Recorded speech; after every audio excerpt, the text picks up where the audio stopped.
Every morning, people head to work thinking the worst thing that could happen is a boring day and some drama with the boss.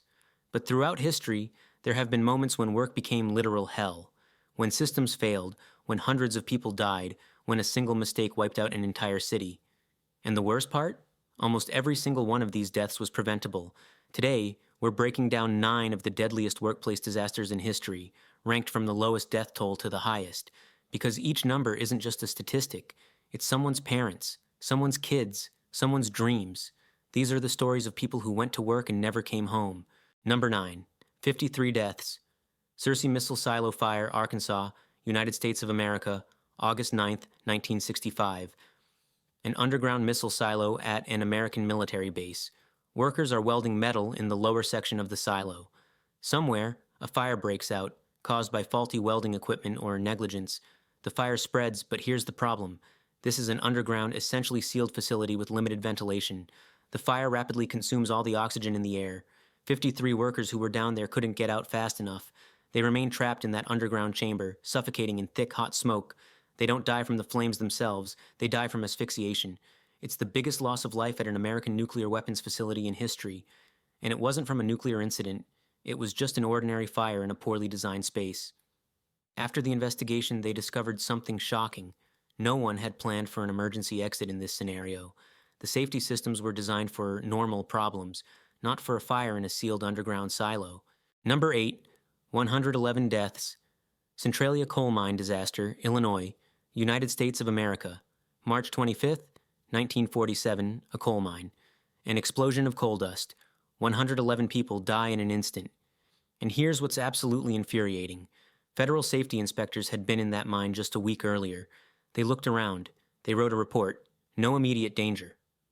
1 week later, the mine explodes. The system works like this. People think the risk has been evaluated, that the inspector checked everything. In reality, nobody checked anything, or they checked half-heartedly, or they knew about the danger and didn't report it. Workers trusted that if the inspector said safe, it meant safe. This is the classic safety illusion. People think that someone's oversight will protect them. The truth? Either there's no oversight, or it's so weak it's worthless. Number 7, 146 deaths. Triangle Shirtwaist Factory Fire, New York, United States of America, March 25th, 1911. A textile factory on the 8th and 9th floors. Someone carelessly tosses a match or cigarette butt. Fabric scraps piled everywhere go up instantly. Fire. People run for the exits, but the main exits are locked. The owner was terrified that workers would steal fabric and take it home. People panic. Some start jumping from the 8th and 9th floor. They're not jumping because they want to. They're jumping because the flames are right behind them. They hit power lines, neighboring structures, people below. 146 dead. Mostly women and girls between ages 14 and 25. This is the first major scandal in American history when society realized workers are human beings, and their deaths can't be ignored. After this disaster, massive labor law reforms will follow, because this was unbearable. People took to the streets demanding justice. What really infuriated everyone? The factory owners were fined $75, $75 total. That's what each life was worth in their accounting. History showed us something crucial. When human life costs less than installing expensive safety systems, people choose profit over safety. Number 6, 167 deaths. Piper Alpha Oil Platform, North Sea, July 6, 1988. A massive oil production platform in the North Sea, a structure where hundreds of people worked. It's evening. In the compression module, a gas leak starts. The gas ignites. Fire spreads to the living quarters. 167 people, most of them trapped, die in flames and smoke. Rescue is impossible. It's the North Sea at night. Helicopters can't arrive in the dark. Rescue ships are too far away. The platform burns for 36 hours, then sinks. Workers face an impossible choice: jump into freezing seawater from 90 meters up or burn alive. Most jump. Many don't survive the impact in the cold. After the investigation, they found something shocking. There was a complete breakdown in safety procedures. People weren't communicating. The engineer didn't report the problem to the operator. The operator had no idea the system was in danger. The platform was designed back in 1976 when they didn't know certain risks. Then those risks were deliberately ignored. Number 5, 188 deaths.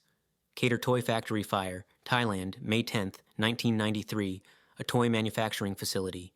A fire breaks out during the work shift. 188 workers, mostly young women, die.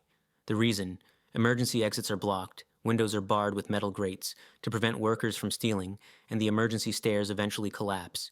This is shockingly similar to the Triangle Factory Fire from 1911, except now it's 1993. History repeats on the other side of the world because nobody learned the first lesson. They rescued a handful of people alive, the rest suffocated in smoke or burned. Number 4. 262 deaths. Marcinelle coal mining disaster. Belgium, August 8, 1956, underground mine. Fire. 262 people die. It was an international crew. Germans, Italians, Poles, Belgians. They worked in conditions that should have been banned decades earlier. Ventilation was minimal. Escape routes were unclear. The mine was known to be dangerous, but they didn't close it because it was profitable. Post-war reconstruction needed workers, needed coal, needed profits. Workers can be replaced, and they were, almost 300 of them. Number 3. 320 deaths. Port Chicago Naval Magazine Explosion, California, United States of America, April 17, 1944, a naval ammunition storage facility. Workers are loading ammunition onto a ship, 4,600 tons of incendiary bombs. Someone spots fire on the vessel. They try to put it out. The fire grows. Then, an explosion. A massive explosion nobody saw coming. 320 people dead on the spot. This disaster has huge historical significance. These were primarily African American sailors. They received minimal training, were paid less, and were given the most dangerous jobs. After this tragedy, a revolt happens. Black sailors refuse to load ammunition under these same conditions. This becomes a turning point in the fight for black worker rights in America and leads to a military court-martial that becomes a catalyst for integration of the U.S. Navy. Number 2. 581 deaths. Texas City disaster. Texas, United States of America, April 16-17, 1947. The ship SS Grand Camp sits in the Texas port, loaded with 2,300 tons of ammonium nitrate, fertilizer, but under certain conditions it's explosive material. Someone notices fire on the ship. There's speculation it wasn't just fire, but a controlled explosion already underway. The flames move toward the cargo hold where the ammonium nitrate is stored. When the fire reaches the cargo, the ship explodes with the force of a small atomic bomb. The pressure wave spreads for miles. 581 people die. This is one of the largest non-nuclear explosions in history. The shock wave levels buildings across the city. People describe it as the apocalypse. Cars fly through the air. People with third-degree burns run through the streets. Investigation revealed something damning. No one verified the ship was safe for this cargo. Nobody planned for the possibility of a fire on board. The management system was so naive that workers thought it was just fire. We'll put it out. Number 1. 1,549 deaths. Honkeiko Colliery mine disaster. Fushun, China, April 26, 1942. This is the deadliest mining accident in history. 1,549 people died in a single day. The mine was under Japanese occupation during World War II. The workers were prisoners, soldiers, people forced to work like slaves. The conditions were unimaginable: disease, starvation, physical violence, extreme poverty. A gas explosion happens. Methane accumulated in the mine, ignites from a worker's lamp. 1,549 people die instantly. It's the largest single-day death toll in mining history. After the explosion, guards wouldn't let families near the mine. It took 10 days to remove all the bodies and bury them in mass graves. Families couldn't even bury their loved ones with dignity. But these disasters happened long ago. Maybe the 21st century changed everything? Maybe people finally learned the lessons? No. 2008. Imperial Sugar Refinery Explosion. Georgia, United States of America. 14 deaths, an explosion of sugar dust.